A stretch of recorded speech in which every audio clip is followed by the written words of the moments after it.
Salut à toutes et à tous, ici Jérémy de Le Calibre, bienvenue donc sur Monte ton Calibre. Aujourd'hui on parle, comme vous le voyez, de la marque française de Pencel. Je vais commencer par sortir l'écrin de ce petit sac en toile que voilà, hop, sur lequel on voyait leur logo, qu'on retrouve ici sur la boîte en carton, le petit écrin, donc avec cette espèce une sorte de bouclier un petit peu, avec 3 étoiles, un petit coup de chiffon pour le voir un peu mieux. Un bel écrin, on sait que c'est pas l'écrin le plus important dans les montres, mais c'est toujours sympa d'avoir un emballage réussi, hein, tout simplement, un packaging sympa. Tac, donc voilà ce petit surlivre qu'on met sur le côté, et on découvre cette boîte. Ah oui, It's Time to Drive, of course. C'est donc une marque française très inspirée par le monde automobile, et encore plus avec ce chronographe qu'on va découvrir.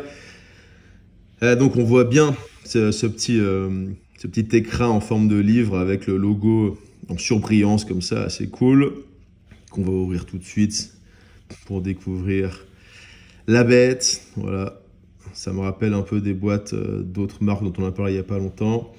Et voilà, donc le Allure chronographe manuel dans sa version Silver, que voilà. Comme d'habitude, le lien est en description si vous voulez en apprendre un peu plus sur la montre et éventuellement vous la commander.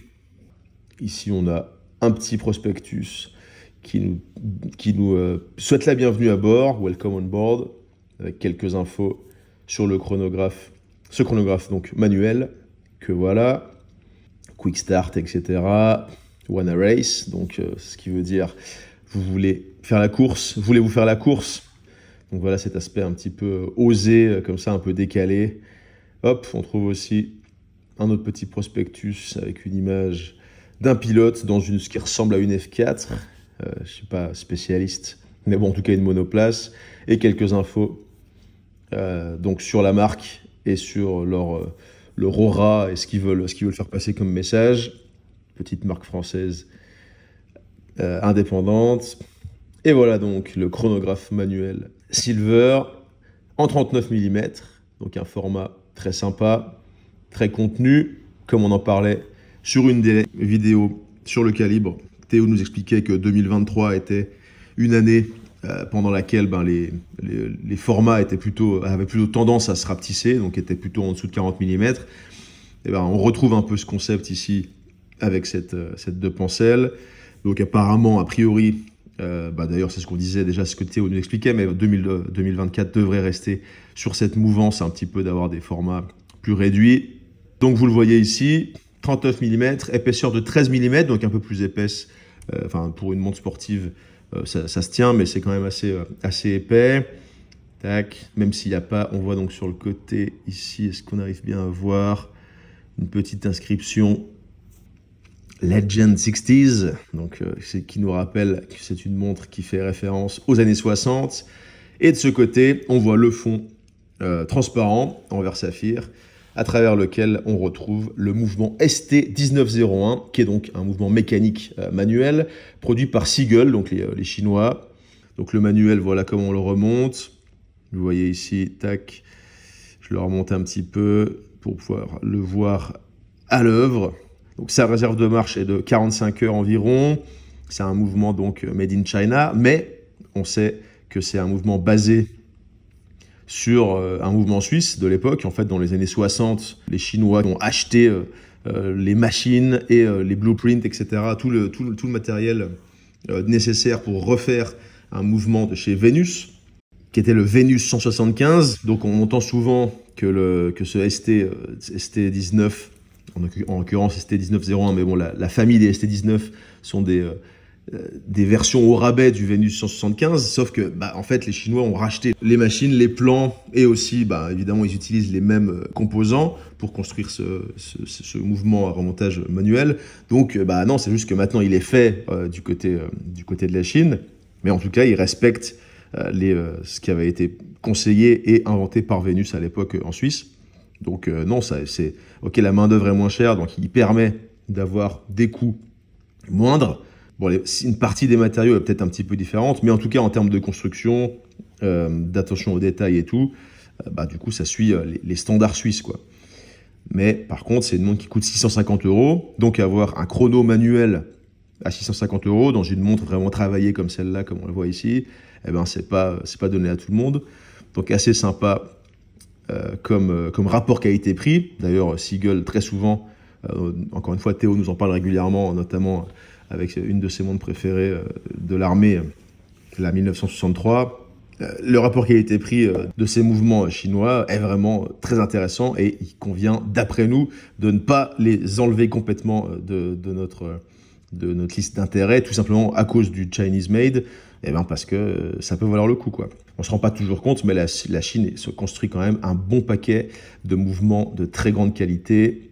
Et donc le mouvement, même s'il vient de Chine, il est réglé par les horlogers français. On en parle régulièrement sur des vidéos sur le calibre et monte ton calibre en ce moment et depuis quelques temps. Mais le réglage des calibres une fois arrivé en France est au moins aussi important que la provenance du calibre, tout simplement. Des réglages précis et efficaces peuvent vraiment faire upgrader un calibre basique à un calibre très précis et de qualité. Donc il ne faut pas du tout sous-estimer ça, si vous voulez mon avis. Un des éléments un peu forts de ce calibre, c'est la roue à colonne, qui est un point un peu emblématique, en fait, qui assure la gestion des différentes fonctions du chronographe. Elle agit comme une sorte de boîte de vitesse du calibre. Bon, je suis pas horloger, donc je vais pas rentrer dans les détails, mais c'est un des points importants de ce Vénus 175 qui a servi de base donc pour le ST19 et donc ce ST1901.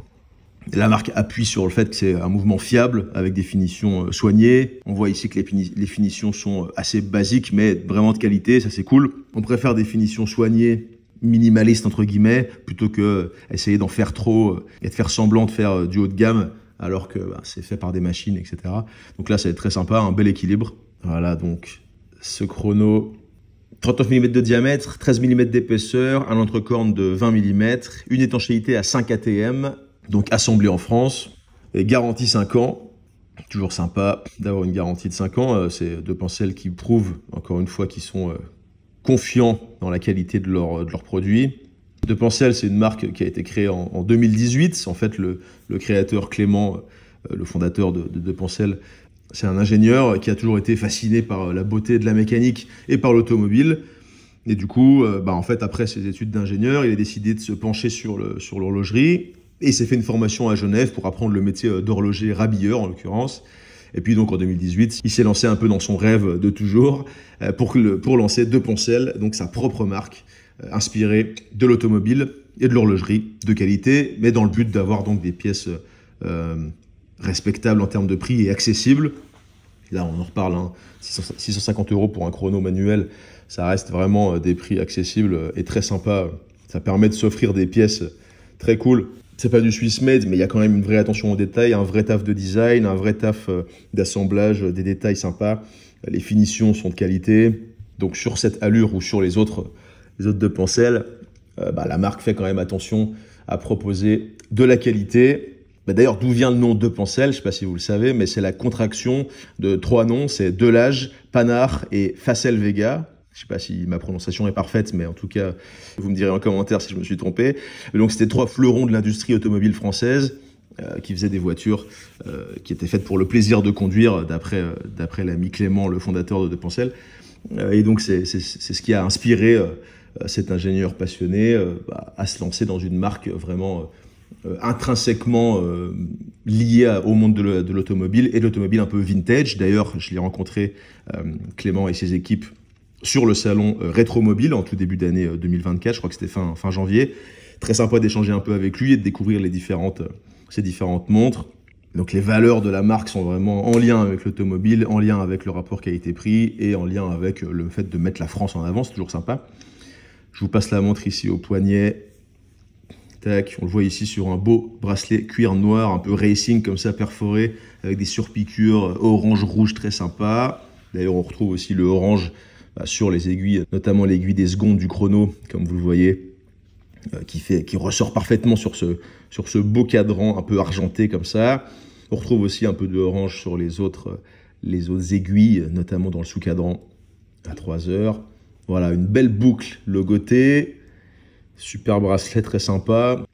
Le bracelet d'ailleurs est entièrement fabriqué à la main en France, avec sa surpiqûre orange très cool. Ici on a la hardillon, mais il y a aussi de la déployante. Et il y a le système de changement rapide, c'est toujours sympa. Si on veut changer son bracelet sans outils, etc.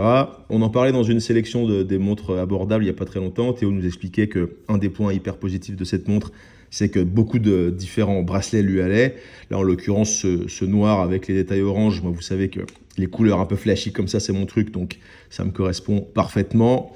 Mais c'est vrai qu'il y a plusieurs autres bracelets, notamment en marron, qui sont très sympas. Tac, ici, on voit un petit peu utilisation du chrono. Donc, comme d'habitude, hein, le bouton à 2 heures, arrêt marche du chrono, et le bouton à 4 heures, remise à 0 tout simplement, quand le chrono est arrêté. C'est cool de rencontrer un peu des marques indépendantes comme ça, en l'occurrence qui fabriquent des chronographes pour les passionnés de sport automobile. C'est vraiment leur truc principal, c'est le chronographe racing. Donc c'est des instruments sportifs qui sont censés être lisibles, fiables et ludiques, et c'est exactement ce qu'on retrouve avec cette allure. Ils avaient des montres un peu carrées à l'époque, dont certaines étaient très sympas. C'est comme ça que je les avais découverts, avec des montres un petit peu carrées, notamment une avec un cadran vert, dont je me souviens plus exactement la référence, mais elle est très sympa. Le boîtier est en acier inoxydable 316L, qui est travaillé un peu différemment entre des surfaces polies et satinées. On a une belle couronne logotée comme ça. La lisibilité du chronographe est assez sympa. Elle utilise ce qu'on appelle un design mono-œil. Donc avec le sous-cadran des petites secondes qui est lui de la même couleur que le cadran, et le sous-cadran à 3 heures qui mesure les minutes du chronographe plutôt dans une couleur plus contrastée. Je vais vous éteindre la lumière pour voir ça allume tout simplement. On a les aiguilles et les index appliqués avec donc du Super Luminova, avec une teinte légèrement vieillie. Le but c'est d'évoquer l'esthétique du radium de l'époque pour renforcer l'aspect vintage, c'est assez sympa. Sur le cadran, on retrouve aussi 2 échelles, un pulsomètre pour mesurer les battements cardiaques des pilotes. Il va d'ailleurs jusqu'en zone rouge avec près de 200 battements par minute.